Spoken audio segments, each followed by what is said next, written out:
Okay, today we are looking at the Palmetto State Armory 6.5 Creedmoor in an AR-10 platform style rifle.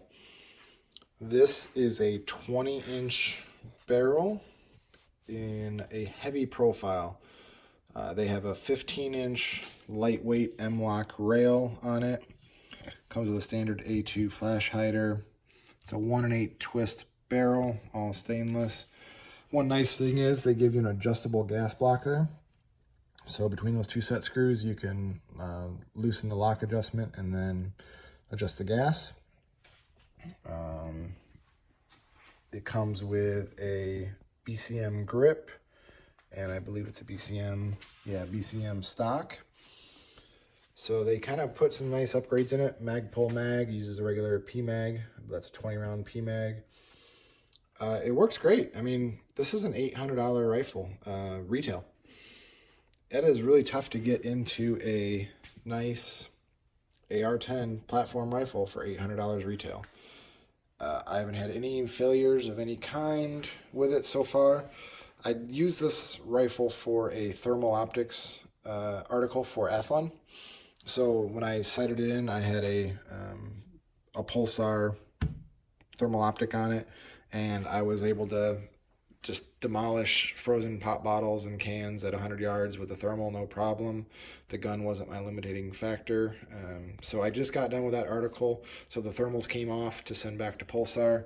So now I have mounted up the Vortex Diamondback Tactical 6.5 FFP scope.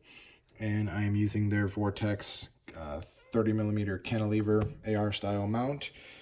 And so far, I need to go get it set it in, but the scope has proven itself time and time again for me. I used this originally on a Ruger American for an article I was doing for Athlon Outdoors, and I got it while it was still a prototype, quite honestly. It was before they publicly released it, so I couldn't show anybody, so it was agony having this great scope for very little money that I couldn't show anybody. So it's kind of nice. It's got turrets, exposed target turrets, both sides, side focus knob for your yardage, 6-24 power. It has a milling reticle in it, so it's their nice graduations in there. It uses the same reticle that's on their higher end scopes as well. The features you're lacking here is normally on the other scopes that I've got from Vortex, you get 10 mils per revolution. This one you get 6, so it goes 4, 5, 6, and then you're back to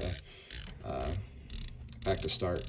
It also does not have a technical zero stop on it. In the case of the Ruger American, it didn't matter because at my 100-yard zero, there was no another full revolution in it to go down anymore. So as long as I can hit my actual zero, that was my zero. So my 100-yard zero. Not a true zero stop, but in that case, it worked out. So any other caliber, your results may vary. But back to the gun. It's got a really good trigger. I mean, I really, when I got this rifle in for review, I already had a Geisley trigger ready to drop into it. And I kind of thought to myself, well, I better even try it first. And it's a 2-stage trigger. Very nice. It's not bad. I decided to leave it. I was actually had it all ready to go to swap that stock for a fixed Magpul rifle stock, put a different grip on it. I had all these plans, but once I got it, it was pretty much good to go out of the box. Only thing I added was a little section of pick rail there for the Atlas Bipod. Big fan of the Atlas Bipod. I love that it's a QD mount. You can move it rifle to rifle, no issues. That's one of the biggest downfalls, I think, to the Magpul Bipod M-lock is you need tools to actually bolt it into the rail. The QD mount on the Atlas slips on, slips off. The only thing that it probably could use is an upgraded charging handle. I gotta check to see which charging handle this utilizes. I'm not sure if it's a standard AR-10 or not. And then I've been told that the PSA uses a kind of a funky buffer system in here, so I gotta check those details if I want to swap this to a rifle stock, a fixed rifle stock. But for right now, I think I'm just gonna leave it alone. It's pretty much good out of the box. If I had to complain about anything, it would be the barrel profile. It is a monstrous barrel in there. It's a heavy profile. You can see it takes up a good portion of that rail in there.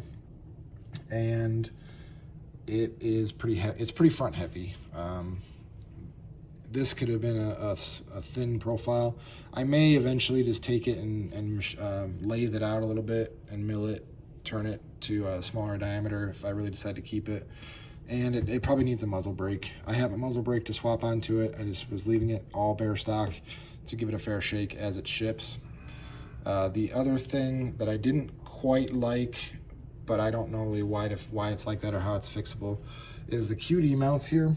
When I try to put a sling push button QD mount in there, the back is so tight to the barrel there that the QD was not able to go in and engage its ball locks. So that was one problem I had, where I couldn't actually utilize the side mounts for a sling.